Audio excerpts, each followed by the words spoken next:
Hi, thanks for joining me in the second video on sight reading.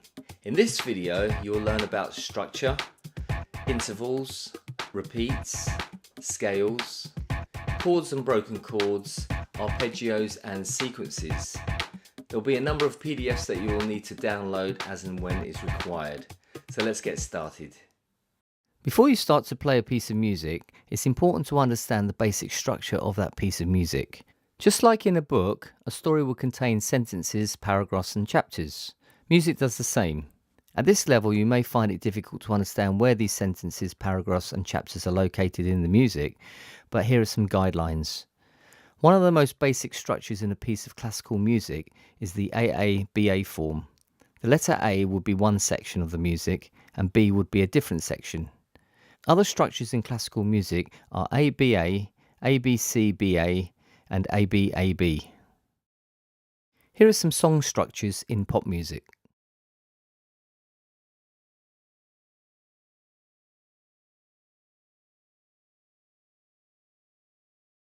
Now let's have another look at the PDF. The structure is AABABA. The first line gets repeated and there is a repeat sign at the end of bar 4. The second line starting from bar 5 is the B section. Line 3 starting at bar 9 is another A section. Line 4 is another B section and the last line starting at bar 17 is another A section. By working out the structure, finding repeats in the music can be a lot easier. Look at line 1 again compared to line 3 starting at bar 9. Bar 1 and 2 are the same as bars 9 and 10, apart from the extra note added to the first beat in bar 9. Line 2 is also identical to line 4 apart from the very last note. Now let's look at line 2 and line 4. Both the right hand and the left hand is identical. What we can understand from this is that there are a lot of notes that are repeated in other bars or are very similar with slight variations in either the notes or the rhythm or both. This means that rather than practicing a whole page of music, you could ignore all of these bars that are repeated altogether. This means that you're left with practicing only 10 bars rather than practicing 20. That's half your practice straight away. Now we're going to learn about intervals. Before we start going into detail, it's important to know what they are and why you need to learn them. An interval is the distance from one note to another. Playing from C to D is a second, C to E is a third, C to F is a fourth, C to G is a fifth, C to A is a sixth, C to B is a seventh, and C to C is an eighth, which is one octave. This can work on any other note. For example, A to C would be a third, D to A would be a fifth. To make things even more complicated, intervals can be major, minor, augmented, and diminished. Though at this stage it is not necessary to understand the difference between them. Music notes are never randomly written. A melody or bass line will be made up of different intervals and they tend to be from a second to an octave. If every note was played more than an octave, the melody would not be memorable, and who wants to write something that people can't remember? Now I'm going to play 15 notes on the piano and I want to see if you can remember the tune.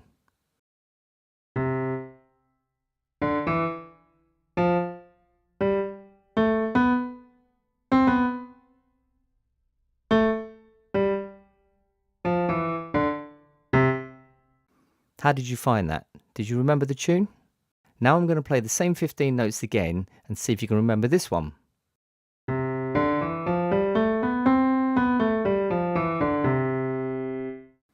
I bet that one was a lot easier. Why? Because all the notes were an interval of a second. Not only did I use intervals to help with the tune, but also I used rhythm to help make it more memorable. When you can see an interval in the music, your fingers will move into the correct shape, making it quicker to read. This is quicker than reading one note at a time. There are two types of intervals, melodic and harmonic. An interval of a second goes from any line to the next space higher or lower, or vice versa. In example 1, this is a melodic interval, the melody. It shows an interval of a second. It goes from C to D. You can see on the piano that the notes are next to each other and there are no spaces between them. In the second example, we have a harmonic interval of a second, the harmony. This time the notes are squashed together and are played at the same time. On the piano it shows D and E next to each other. Pause the video now and study all the melodic and harmonic intervals and then try and play them on the piano. Those are quite easy to see as they start from a line to the next line higher or lower, or they can start from a space to the next space higher or lower. In example 1, E to G, you can see on the piano that you miss the note F in between both notes. In example 2, the harmonic interval, from G to B, the note A is missed out in between both notes. Pause the video and see if you can play all these melodic and harmonic thirds on the piano. Remember to practice with both hands. Once you've done this, take a look at the PDF titled Thirds and see if you can find all the thirds written in the music. There's another PDF that will give you all the answers. An interval of a fifth goes from one line to two lines above or below, like in example 1, from C to G, or starts from a space to two spaces above or below. Notice that a fifth contains two intervals of a third. In example 1, this would be from C to E on the lowest line, and then E to G from the middle to the highest. On the piano, try to imagine one third from the first red dot to the note E, and then from E to G. It's easier to see in example 2, the line G, imagining both thirds to make up a harmonic fifth. Pause the video and take time to look at all these fifths and see if you can try playing them on the piano. Use fingers 1 and 5, the thumb and the little finger, to play them. Again, practice with both hands separately. Once you've practiced these, have a look at the PDF titled Fifths and see if you can find these intervals in the music. Octaves are used a lot in the bass clef in any style of music, from classical to pop music. In example 1, you'll see that the lowest note is on the line and the note that follows is in the space. Example 2 shows it the other way round. The lowest note is in the space and the higher note is on the line. Octaves are harder to see, but generally if you see a wide gap between the notes, then it's usually going to be an octave. One reason being is that most people can only reach an octave in the left or right hand. Pause the video now and try playing all these octaves in both hands. A fourth is one note higher than a third. As long as you can see a third easily, then a fourth shouldn't be too much of a problem. Again, like the octave, if the lowest note is on the line, then the next note that follows will be in the space, like in example 1. Or if the lowest note is in the space, then the highest note will be on the line, like in example 2. On the piano, this time the spacing between the two red dots has two notes. Pause the video now and practice playing all these intervals. An interval of a sixth is one note higher than a fifth. In example 1, imagine a fifth, C to G first if you can't see it straight away.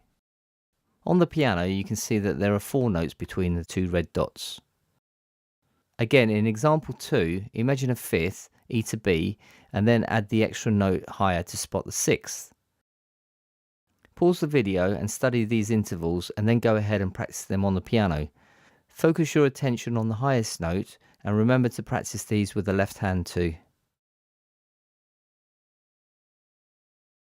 An interval of a seventh can be difficult to see as it looks like an octave.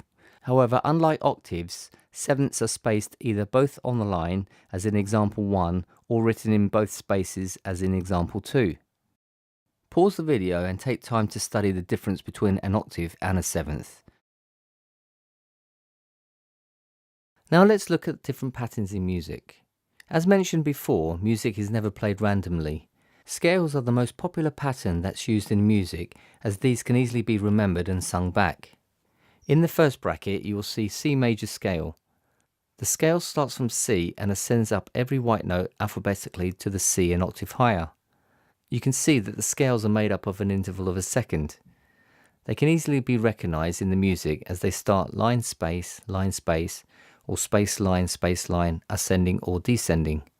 You will find scales in any style of music, so it would be very wise to practice all 12 major and 12 minor scales so that you are confident at seeing and playing them in all major and minor keys.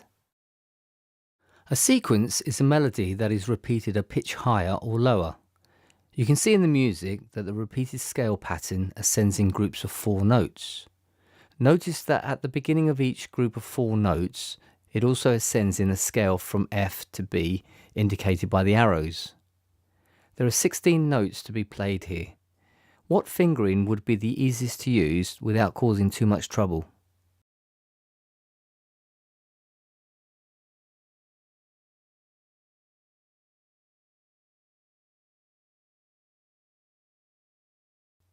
Now try playing these 16 notes on the keyboard. Can you see how easy it was to play using fingers 1, 2, 3 and 4? Rather than seeing 16 individual notes, seeing the sequence can help determine what fingers to use. I am now going to play Minuet in G by J.S. Bach. Listen first to the ascending sequence played twice and then the descending sequence played 3 times.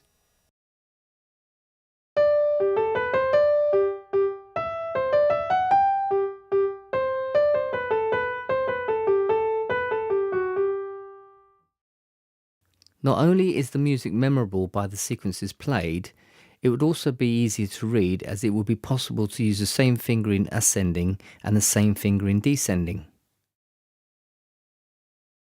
Chords are played with either 3 or 4 notes at the same time in either hand. In the first bar, these 3 shapes are the most popular that you will come across in music, especially in classical and pop music. The first chord is the root position and is equally spaced in thirds. The second one is a first inversion and is made up of an interval of a third and a fourth. Notice that the lowest note C in the root position chord has moved up to the top in the second chord, thus inverting it.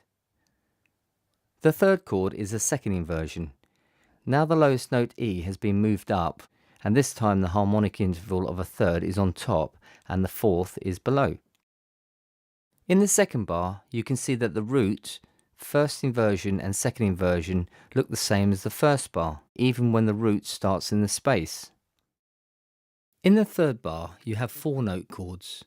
They are the same shape as the root chord in the first bar, but each have the octave note from the lowest note.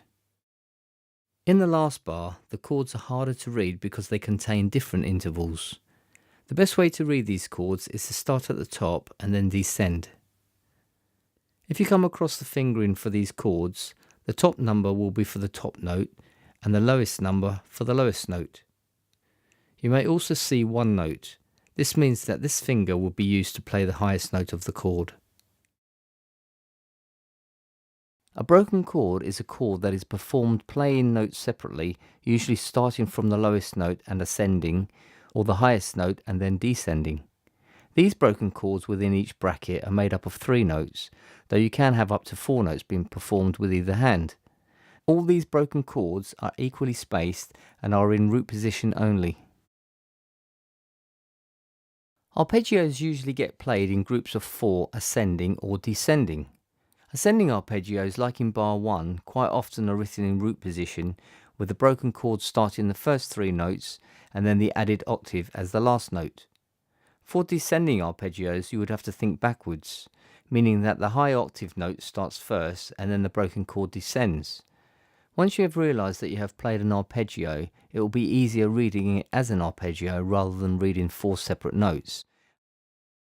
Now that you are confident at seeing intervals, you have to learn how to play these on the piano. In this section, you will learn how to play the piano like a typist. You are going to learn how to feel your way across the keys without having to look down at the keyboard, so that you are confident at playing any note without the need to check if you've hit the correct note or not. Start by placing your thumb, finger 1, on the note C and place the other fingers over the notes D, E, F and G as shown in the picture.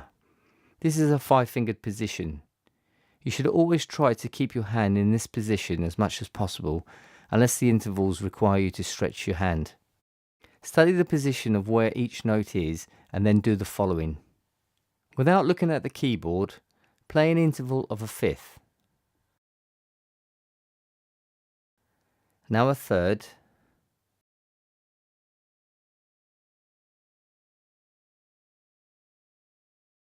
A fourth.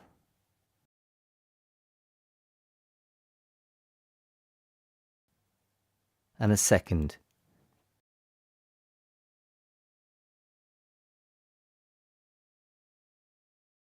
Now move your hand into another 5-fingered position using only the white notes, anywhere up or down the keyboard. Study where each finger is placed and then without looking down find the following intervals again.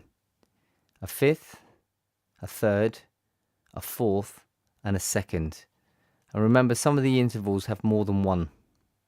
Once you have mastered this, try finding an interval of a sixth. To help with this, play an interval of a fifth first, then stretch your hand to the next note higher or lower.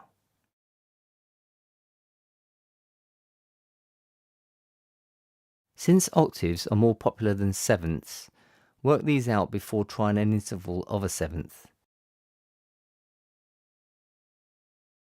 The best way to practice this is to first place your hand in a 5-fingered position, look down at the notes, and then play the lowest note. Hold this note down and then stretch to the same note 1 octave higher. Do this a couple of times and then look up and try it again, listening to hear if the note that you stretch to is correct. Go back to a 5-fingered position and then start the process again. Practice in reverse by starting on an octave higher and then stretching to the lower octave. Don't forget to try this out with the left hand. Once you have mastered an octave stretch, try to play an interval of a seventh. This will be 1 note lower than an octave. Intervals also work on black keys. Study the following examples of all the intervals and then try them out for yourself.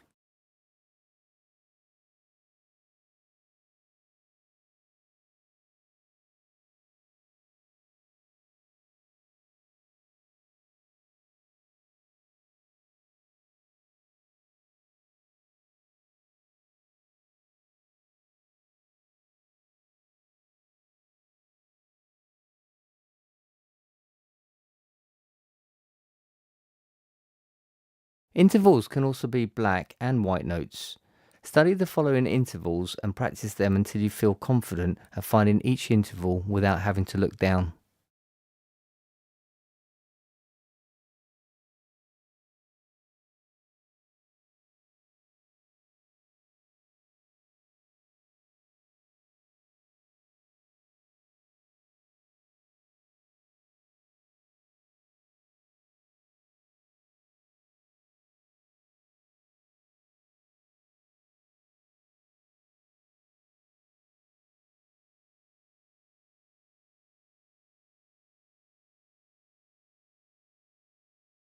Now try and practice any interval up and down the keyboard using black and white notes.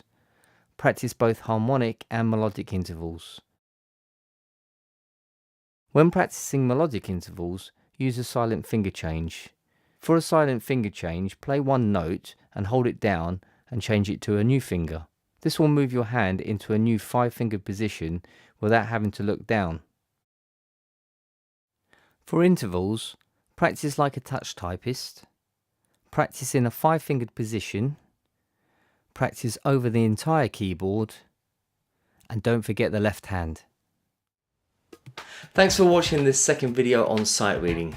By now you should be a lot more confident at recognizing your scales and intervals and all the other types of topics that we've covered. Keep practicing and make sure that you go through music that you find a lot harder than the level that you're at the moment. In the next video we're going to focus on rhythm. You're going to learn the 7 most important types of notes that you'll come across in music, as well as the 4 most popular types of rhythms that you'll find. Okay, thanks for watching again, and I will see you in the next video.